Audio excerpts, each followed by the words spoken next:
مرحبا وتحياتي للجميع.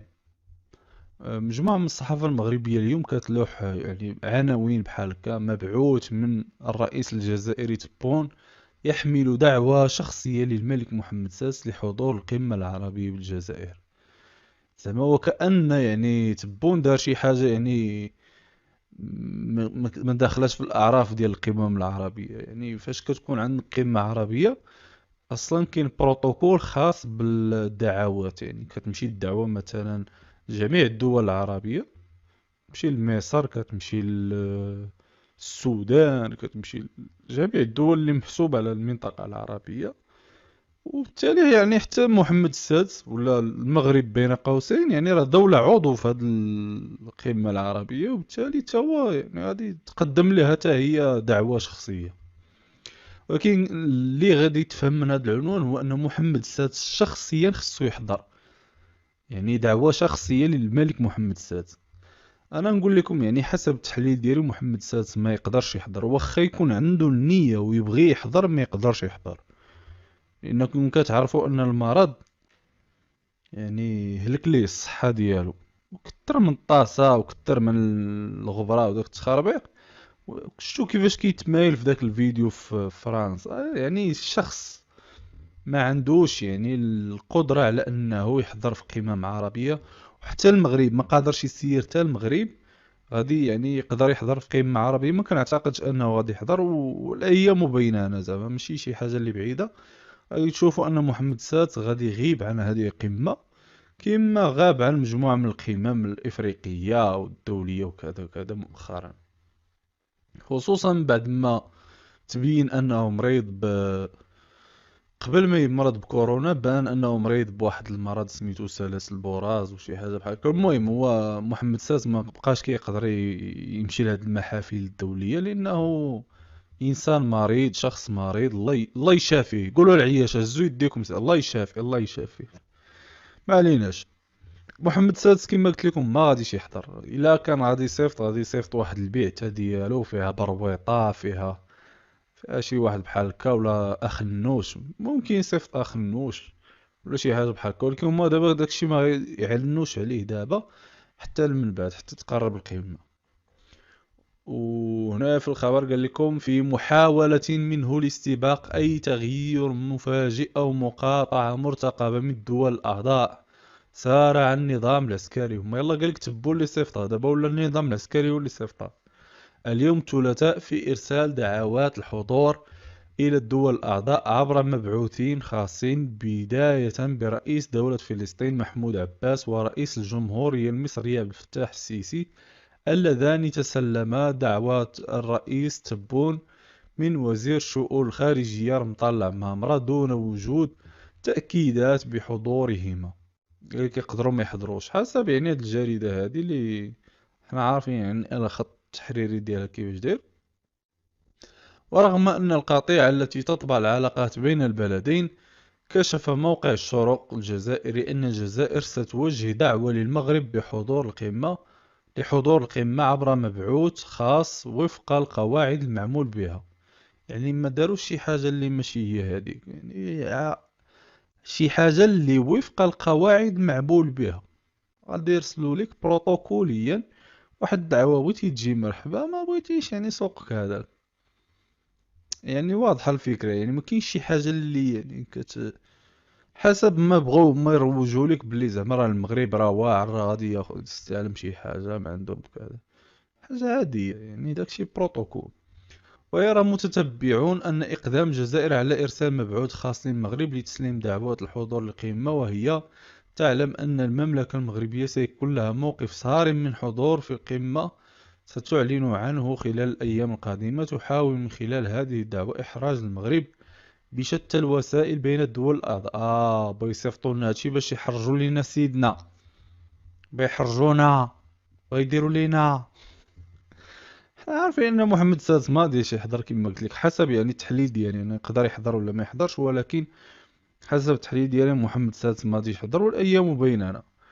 زيد عليها ان هذا المبعوث الخاص للجزائر شنو المغرب من الجزائر شنو كيعني ان الجزائر غادي تعطي ضمانات للوفد المغربي ولا الملك المغربي الا كان بغى يجي، ولا اخ النوش ولا شكون اللي غادي يصيفطوا لهم، انه زعما غادي تكون معاملة حسنة وكذا كذا، بحال ما وقع مثلا في العاب البحر الابيض المتوسط. كانت يعني الحدود مغلقة، ولكن الوفد المغربي حضر تما، يعني بعيدا عن ما وقع مع بعض الصحفيين وكذا كذا، اللي كيقولوا هما حسب ما كيقولوا هما باللي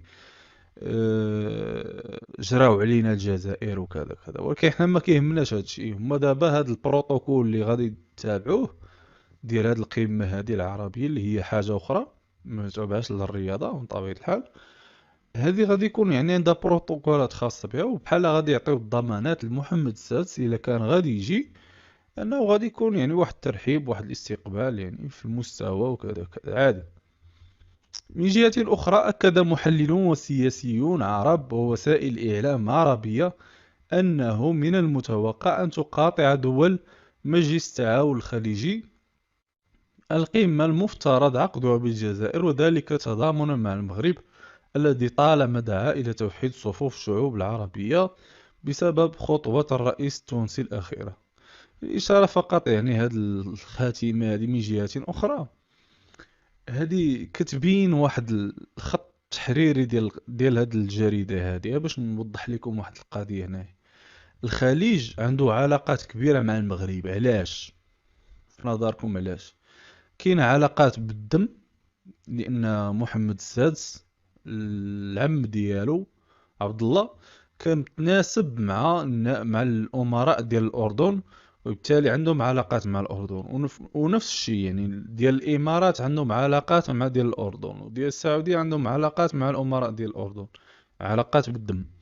داكشي ديال حرب العروش يعني بحال هكا. يعني هذه العلاقات اللي كاينه بيناتهم الدمويه، زيد على ذلك كاينه علاقات سياسيه وعلاقات كذا كذا. كاين استثمارات من السعوديه وكذا كذا، كاينه سياحه، كاين كذا. المهم كاين علاقات اقتصاديه حتى هي كما قلت، عفوا سياسيه واقتصاديه. وكاين مسائل اخرى اللي ما كيوريوهاش ليكم، اللي هي ان هاد الدول ديال الخليج منبطحة لأمريكا ومنبطحة للصهاينة، تماما بحال ما المغرب منبطح لأمريكا حاليا، ولكن باطح لأمريكا واخا أمريكا ما داتهاش فيه، وباين باطح في نفس الوقت الصهاينة. وهذا الشيء يعني نقطة مشتركة بيناتهم، وهادشي اللي كيخليهم انهم يكونوا في حلف واحد ضد مثلا ضد الجزائر، ضد اي دولة كتخالف هذاك الانبطاح ديالهم. غادي يخرج لنا بوريطة، وهم هنا عاوتاني نفس الخبر تقريبا حتى في اسبريس.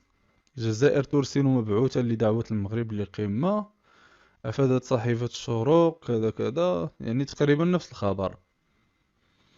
هنايا بالناقص منكم، شوف زعما كي بالناقص منكم بغيناش نحضروا ديك نتوما زعما كتعرفوا الاخلاق والقيم هي جارة السوء. سبحان الله، واش هادو ما يحشموش؟ بسم الله الرحمن الرحيم، محمد رسول الله، إلى هرقل عظيم الروم، سلام على من اتبع الهدى، أما بعد فإني أدعوك بدعوة الإسلام. أسلم تسلم. لك زعما هاد الرسالة اللي غيصيفطها تبون لمحمد السادس غيقول لي بحال هكا: أسلم تسلم، يؤتيك الله أجرك مرتين، وإن توليت فإن عليك إثم الآريسيين. المهم عندنا كومنتير آخر: يجب الحضور كي يضطر الكراغلة لبسط البساط الأحمر لسيدهم المغاربة.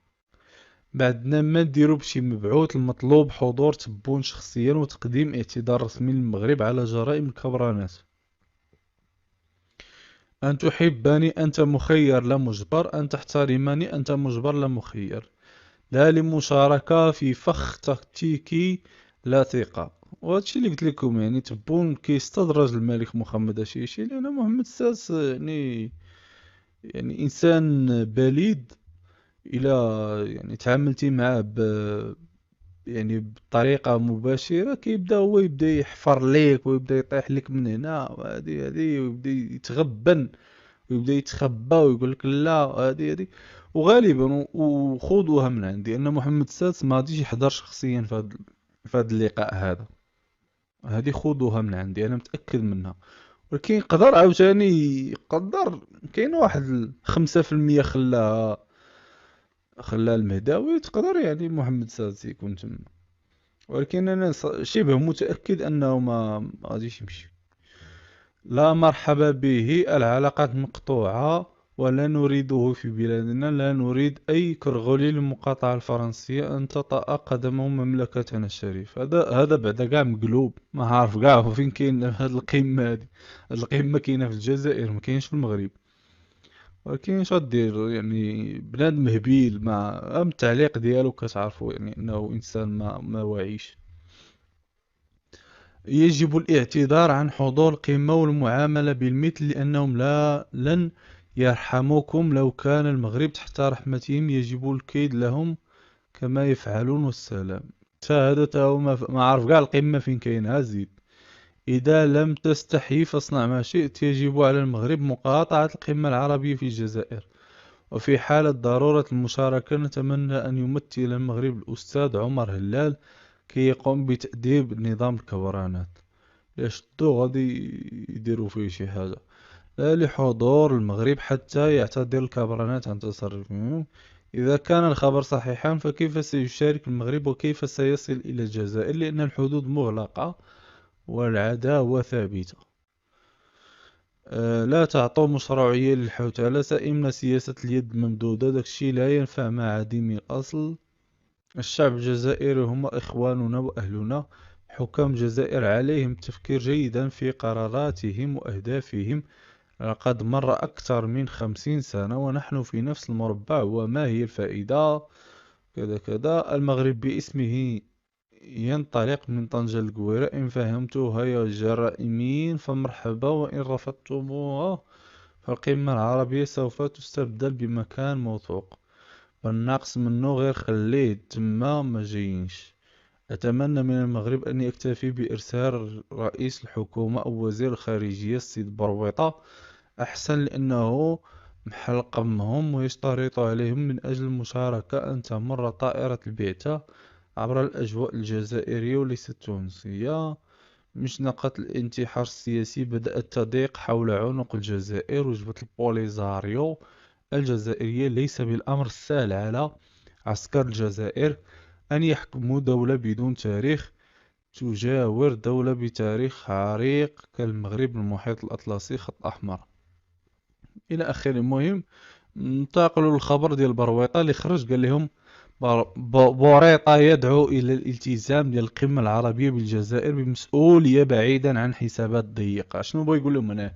بيقول لهم زعما ما تجبدوش لنا القضية ديال الصحراء، ما تروجوش القضية ديال الصحراء وسط الأوساط العربية، ما تكلموش على هذا الموضوع. الله يجازيكم، راه الا مشيتو تكلمتوا على هذا الشيء حنا راه نقاطعوا هذا سميتو. راه شفتوا دابا راه تقلقوا لنا سيدنا. أكد ناصر برويطة وزير الشؤون الخارجية والتعاون الإفريقي والمغاربة المقيمين بالخارج أن القمة العربية المقبلة يجب أن تنعقد على أساس الالتزام بالمسؤولية بعيدا عن أي حسابات ضيقة أو منطق متجاوز. يعني بيقول لهم زعما ما تقولوش لنا استفتاء وداك الشيء عندكم تقولوا لنا هذا الشيء. وكان وزير الشؤون الخارجية الجزائري المطلع مامرأ أكد الأحد أن بلاده جاهزة لاستضافة القمة العربية المقررة في الأول من شهر نوفمبر القادم. وقال برويطة في كلمته أمام مجلس جامعة الدول العربية على مستوى الوزاري في دورته العادية 158 اليوم الثلاثاء بالقاهرة إن السياق الدولي والعربي يسائل القمة المقبلة لتنعقد على أساس الالتزام بالمسؤولية بعيدا عن أي حسابات ضيقة أو منطق متجاوز، وتوطيد الثقة اللازمة والتقييد بالأدوار الخاصة بكل طرف. وذكر أن المغرب بقيادة محمد السادس حرص على الانخراط في صلب العمل العربي المشترك سواء من داخل الأجهزة الرئيسية لجامعة الدول العربية أو من خلال الهيئات المتفرعة عنها، والتي تجسد في احتضان المملكة المغربية ل7 قمم عربية ساهمت في جمع الكلمة العربية وإعطاء زخم جديد للعمل العربي المشترك. ومن جهة أخرى دعا برويطة إلى قراءة موضوعية لواقع العالم العربي المشحون بشتى الخلافات والنزاعات البينية والمخططات الخارجية والداخلية الهادفة إلى تقسيم ودعم نزاعات الانفصال وإشعال الصراعات الحدودية والعرقية والطائفية والقبلية واستنزاف المنطقة وتبديل ثروتها. ولفت إلى أن الإشكال الرئيسي يكمن في غياب رؤية مشتركة وواضحة لمواجهة تلك التحديات بما يحافظ على أمن الدول واستقرارها ووحدتها الترابية والوطنية. يعني كيشوف هو من المنطق ديالو بحال هكا، ما كيشوفش انه كيحتل دولة عربية أخرى ولا شي حاجة بحال هكا. بالنسبة لي يعني النطق ديال العربية هنايا ما كنعممش به زعما، ولا ما كنقصدش بأن عربية يعني شمال إفريقيا حنا كنعرفوا أن التاريخ ديالها ليست عربية وإنما مستعربة. وأبرز أن العالم العربي يوجد اليوم أمام مفترق طرق جد صعب يفرض علينا بإلحاح تجاوز المعوقات ولا المعيقات التي تحول دون تعزيز اللحمة والتضامن بين أقطارنا العربية، وتصرف أنظارنا وجهودنا عن تصدي لقضايا الكبرى السياسية منها والاقتصادية والمطروحة بإلحاح على الأجندة العربية والتي يتعين التعامل معها بفاعلية. هانتوما كتشوفوا يعني الناس ديال اليمن كيفاش كتدخل عليهم السعودية والإمارات كيدمروا فيها عادية عندهم. كتشوفوا يعني كيفاش الإمارات والسعودية كيسيروا حفتر في ليبيا، ويعني كيهجموا على بعضياتهم تما، يعني عادية هذه بالنسبة لهم. ولكن آه هو كيشوفها من المنظور ديال هادو راه واقيلا باغي يتكلموا لينا على البوليزاريو.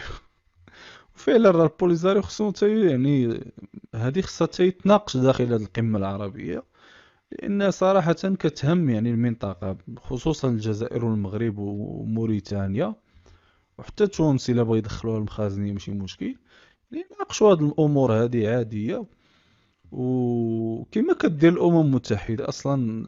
كما شفتوا من بعد يعني المبعوث الأممي وصل للجزائر، يعني راه تكلموا على هاد المسائل هذه، والجزائر قالت لهم خاص يكون نقاش مفتوح ما بين البوليساريو والمغرب. المغرب كيرفض انه يتناقش مع البوليساريو، كيقول لهم لا هادو دولة وهمية، لا هادي علما انه شحال من مرة كان كيتناقش معاهم. الحسن الثاني كان كيجلس معاهم اطابل، ودابا ولا بغا يردهم وهميين وما كاينينش الى اخره.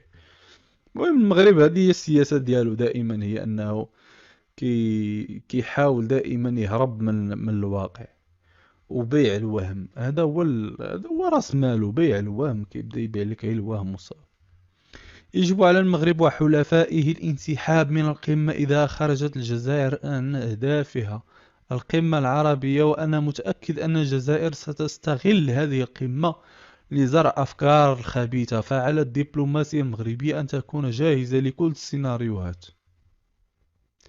متى كان للثعلبيين متى كانت الجزائر التزامات بمواثيق والعهود؟ زعما امتى كانت كتلتزم بهم؟ سيدي العزيز ناصر برويطة، مع كامل احترامي وتقديري إنكم تصبون الماء على الحجر، وإن من الحجارة لما يتشق ويخرج منها الماء. الجزائر منذ خلقها واستقلالها لم تلتزم يوما بعهودها. خاص حكومة المغرب تكون قد فهمها قد درعها وتقاطع هاد التجمع اللي ضرو كتر من نفعو. 5 مليون مغربي، 2 مليون فرنسا تعيش في أوروبا، 1000 شركة فرنسية في المغرب، أول زبون تجاري هو إسبانيا. احنا أرض أمازيغية هاجر إليها بعض العرب. المغرب خاص يطلب الانضمام للاتحاد الأوروبي. العزة سيدي مولاي الله يحفظك ليا المغرب الشريف، دولة الكابرانات ما كتفهمش هادشي اللي قال برويطة. برافو ناصر، ناصر ضرب تحت الحزام. هاد الكلام موجه للجزائر. لا داعي لإنعقاد هذه القمة العربية. يتفق العرب على ألا يتفقوا. المغرب يتسم بالرزانة السياسية والدبلوماسية الناعمة تحت قيادة ملكنا الهمام. صدق من قال: إذا عربت خربت. لم أعد أفهم في السياسة عريان. الجزائر تحتضن جماعة انفصالية مولية بالمال والعتاد وتقطع كل العلاقات مع المغرب، كما أنها جلبت إيران إلى المنطقة. جابت إيران، هذا هضرة خاوية.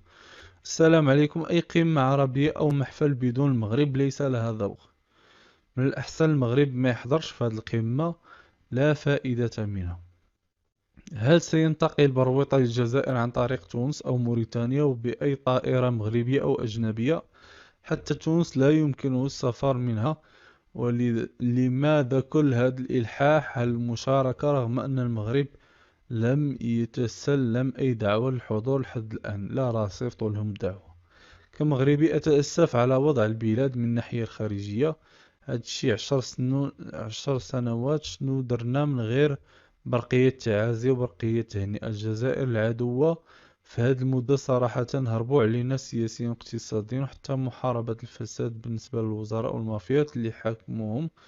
صراحة احنا بالنسبة لهم رجعنا براش وتفرشنا. سياساتنا مؤخرا تعتمد فقط على برقية تعازي وبرقية تهنئة. انشر من فضلك إسبريس، وشكرا جزيلا.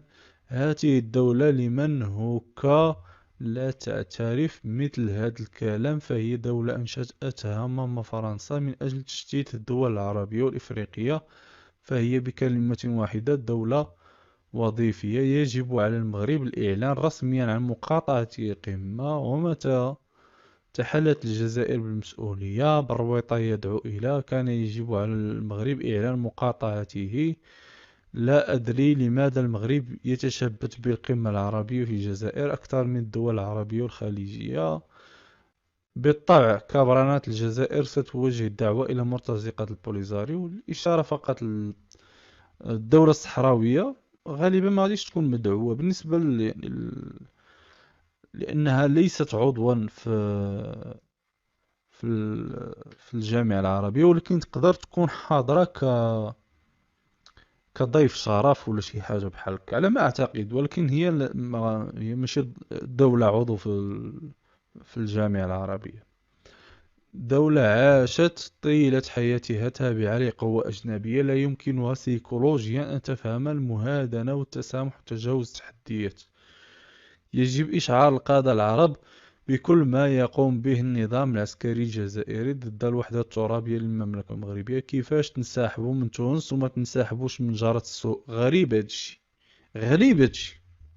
سيروا حضروا وملي تلقاو رئيس بوليزاريو تيتغدى مع الوفود قولوا لهم رحنا صايمين. صحيح هاد القضية هادشي غادي يديرو مخازنين 100%. يعني كان هذا هو الخبر. تحياتي للجميع، وإلى الخبر القادم.